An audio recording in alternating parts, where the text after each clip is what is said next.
Here we are with part 2 of building our bobcat house and our covered sea can.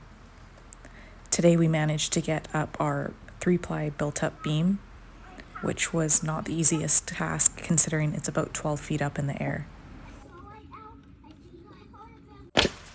Because of this, I built a set of temporary scaffolding for us to work off.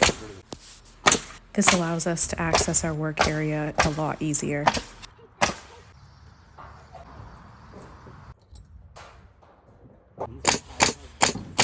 While I was nailing off our built-up beam, my husband was fastening down a bottom plate for our pony wall on top of the sea can. I was then able to get part of this pony wall built today. Then the baby woke up and I realized I inched myself on the last one, so it was time to quit.